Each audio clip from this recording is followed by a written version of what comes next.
I have turned it on. Okay. Yes. Awesome. So, in that sense, the history of China and India during the colonization was very much in tango, and it was growing in tandem. As the Chinese were being addicted to opium, parallelly, the Indian farmlands were being destroyed, and a very strong feudal structure was being set up in India, which enabled the British to enforce opium production. Otherwise, it was very difficult for the British to enforce opium production, as as it had a lot of unintended consequences for the local populace. The only way they were able to do was to create this feudal structure or feudal loyalists who became exorbitantly rich through their relationship with the British and the English, the East India Company, and they at localized level, you know, muscled their way and forced the population to produce opium, causing a lot of misery. And similarly, as the silver was being accepted by the Ming court, in this parallelly, that also brought great amount of riches to the Mughal Empire. As Yeah, I Mughal, mean, yes, you are saying. no, Both go ahead. happened I at the want same go time. ahead with the Mughal Empire. Go ahead. Yes, so I was saying at the same time, even the Spanish silver brought in great amount of riches to the Mughal Empire, as the Mughals were able to work with gems and jewelry. They had figured out how to craft stones, how to cut diamonds, and there were a lot of other skill sets that the Mughals had, or that time the Indian region had, which was unique to India. But there was no easy way for Indians to trade globally. And as the silver started pouring in, it became very easy for the Mughal Empire to open shores, and that is what created the riches of that period. While parallelly, I think the Qing Empire was also growing till the Kangxi Emperor, or I think you would know better to what point. I think the Kangxi Emperor was their greatest with almost 33% of world GDP. Yeah, I mean, definitely. That was I would call that kind of the first spot, the globalization 1.0, right? I mean, that after doing the Columbian exchange, what people, a lot of people like how world history is taught in United States, for example, where I went to high school. It's always presented as kind of the very Eurocentric point of view, like Europe scientific progress, then Europe colonized other countries and then force them to change. But actually, during the pre-modern and modern era, all the regions in the world are interacting with each other. But what happened is Europeans that came in, they imposed their own order on this exchange, and so that's when they set up colonies and their imperialist system. And you're right, absolutely right. China and India's fate was very intertwined during the age of colonialism. In fact, it's just because British were able to colonize India that allowed them to have a base from which to launch the Opium War, right? So the opium trade, the British opium came from India because they forced the Indian farmers to mass produce opium instead of food crops, leading to famine, and then that allowed British to mass produce opium and export it to China, and at a lot lower price than before. Because as I mentioned before, when the opium was imported to China, it was a luxury goods. Only the elites could afford them. It was a status symbol to be able to smoke opium.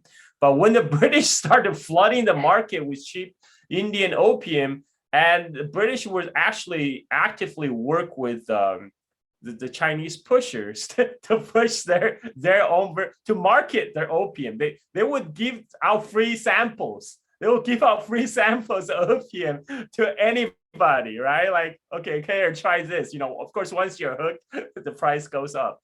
And they were able, so even though selling opium into China was illegal, because Chinese emperor very soon banned the importation of opium when once they start to catching up what's going on under the Yongzheng Emperor in the 1700s, and the British were still doing it like surreptitiously. They found they would set up like smuggling operations in offshore Chinese islands, like Zhoushan Islands, and then from there they will sell their anchors their ship near the mouth of Yangtze River or the Pearl River, and then they have the smaller Chinese smugglers with their smaller boats come to meet the British, pick up the goods, and sent to the city, and where they will be marketed and sold in the opium dens. So and also a lot of they also learn very quickly to bribe high-level Chinese officials to look the other way. They had a lot of so there was a lot of invested interest to keep the opium trade going until 1830s, when the problem can no longer be ignored, because at first the British opium export from British India to China was growing exponentially. It first started with like 40 tons, and soon they were exporting like thousands of tons of opium into China. And consequently, not only China was turning into a nation of addicts, and also the silver's now flowing out of China into the British hands, into British India, into British Indian companies' coffer. And that's when the Daoguang Emperor in the 1830s, he made another edict to ban opium, but this time he sent his imperial commissioner Lin Zexu, who was known for his being a very strict official, into a no nonsense type of official, into Guangdong, into Canton, today's Guangzhou, to enforce opium ban. So what Lin Zexu did then is he knows that first of all, he knows a lot of at the time the British were not allowed to, they were allowed to come to Canton, but they were set up in kind of this foreign enclave called the 13 Factories, and they have to stay there for they get to stay there for 6 months, and then they have to leave to go back to Macau. That's a Portuguese enclave, and they were kept away from the locals. So the Lin Zexu demanded all the British merchants hand over their stockpile of opium in their factories, in their warehouse, and on the pain of death. And the British, and also Lin Zexu demand is like, China, we can carry out normal trade relationship with you, legitimate goods exchange is welcome, but not the banned goods like the opium. Like, if you want to continue to do trade in China, you have to give up your opium. So that was his ultimatum. And in the end, the British were forced to give up their entire stockpile of opium they had in the Canton factories, and Lin Zexu had them burned very publicly. Had a public burning of opium, and then this is at the time when one of the prominent British opium trader, William Jardine, he went back to England. He went back to London. He spent a lot of money greasing the palms of politicians, but also buying newspapers. Like at the time, the London newspapers started publishing a lot of Chinese atrocity stories and saying how the Chinese are uncivilized and how they mistreat the British and how they insulted the British national honor and how the Chinese laws are barbaric. And there was a growing chorus of xenophobic articles started coming out in London press, basically drawing the public sentiment for war. And then he lobbied the British Parliament, and because at the time the British Parliament was actually pretty divided. People, some more concerned, some like some Christian groups. So why are we going to war for selling a drug, right? For selling opium, and and uh, and he worked with I think it was Palmerston. That was a British PM at the time, and finally they pushed for a vote, and by a very narrow, because of the machinations of William Jardine, he spent quite some time in London to work his magic to push the politicians for war. They were able to the vote for war, it was passed with a narrow margin.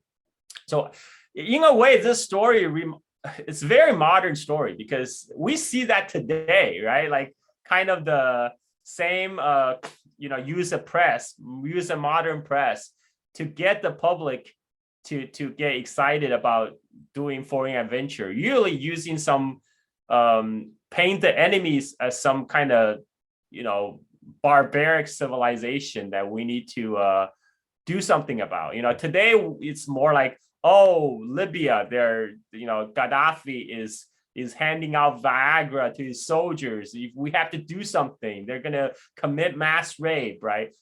We know that's all bogus. But that was how they drum up for war. Most people still believe it.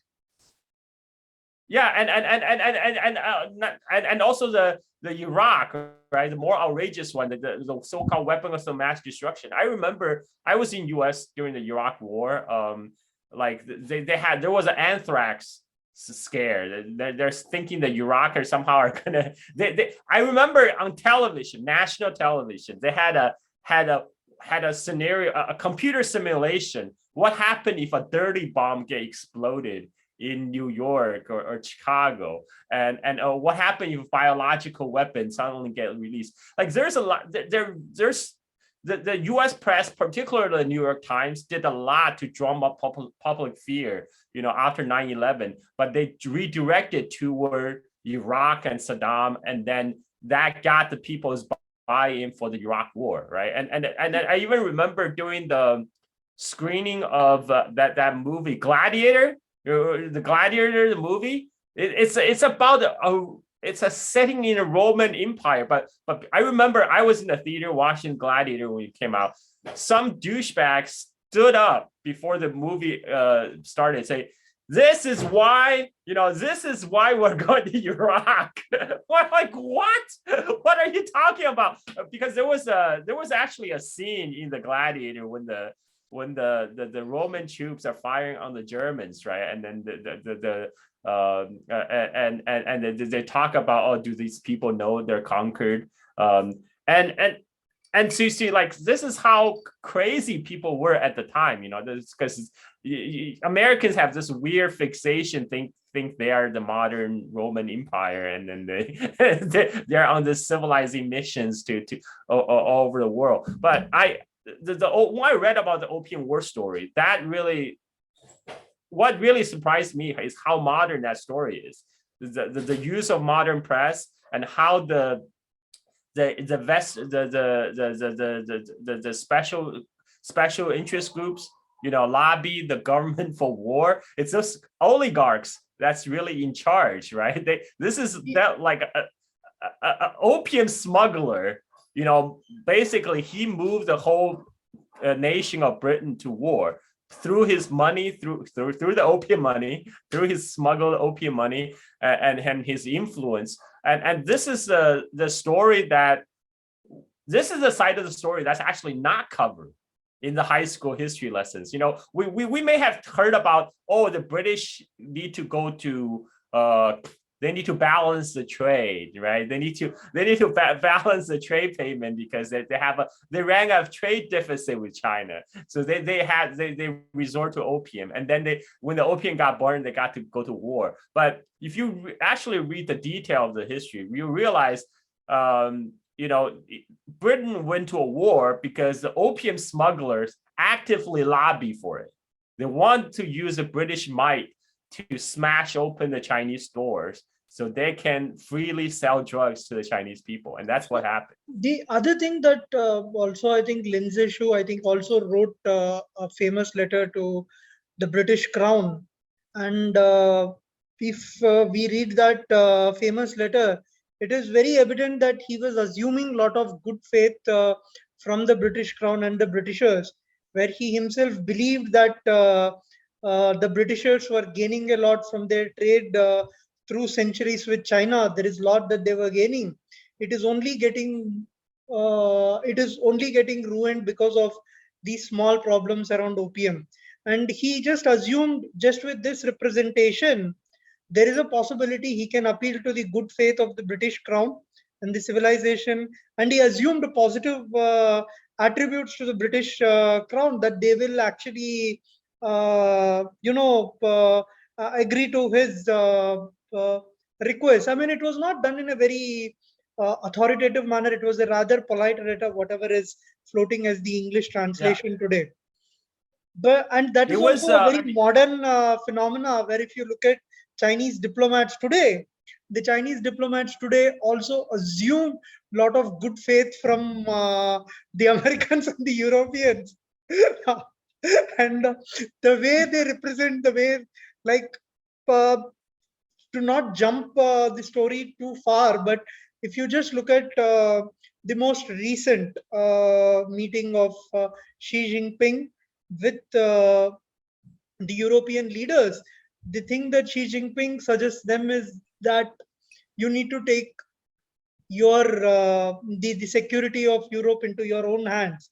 It is under the assumption that somehow, possibly, United States is controlling European political leadership, but maybe the reality is that the European leadership actually sees United States as a tool for it to continue its imperial colonial ambitions that would have ended maybe 60, 70, 80 years back. United States still enables France, still enables Britain, still enables Belgium, all of them to continue their colonial exploits globally. So maybe that is why maybe the relationship is not just Europe getting manipulated by the US. It is also maybe European leadership, European elite are invested in this relationship. So there is an assumption of good faith there from Xi Jinping also. Maybe that's not true. Maybe they are just in it to actually possibly continue elongate the colonial past as long as possible. So I had a guest on my Silk and Steel podcast before, an Indian guest. He actually mentioned that actually the European and the Americans, they're all in it together. I mean, the Europeans actually profit from the American hegemony. They there's a reason they all stand behind US when the chips are down, because they're all in it together. Europe actually profit from the US hegemony, like the France, like all the, like what's the exploitation of the Francophone countries, whether it is Britain trying to run its ship all over the world. There is no way without an American alliance, Liz Truss would be out there making the kind of comments that she is making about Hong Kong, about Taiwan, about so on and so forth. There's no way, because let's get real. I mean, it's only a matter of time before Guangdong will have a larger GDP than United Kingdom, if it already doesn't. I think Guangdong is almost a $2 trillion economy on its own. Yeah, I mean, like that's it's kind of silly when you have Europe politicians talking about extending NATO to Indo-Pacific, and it's like, and the British talking about sending their aircraft carrier HMS Elizabeth to South China Sea. It's like, man, you what century do you think you live in? Like, this is 2022. It's not 1840s. 1840s when you can just sell your ships from Singapore, load up your troops and supplies from India, and then and launch a war in Guangzhou, right? And that era is long gone. But I think a lot of people don't understand. They don't realize that, because the rise of Asia is pretty recent and it's pretty rapid. I don't think people can have completely wrap their minds around that concept.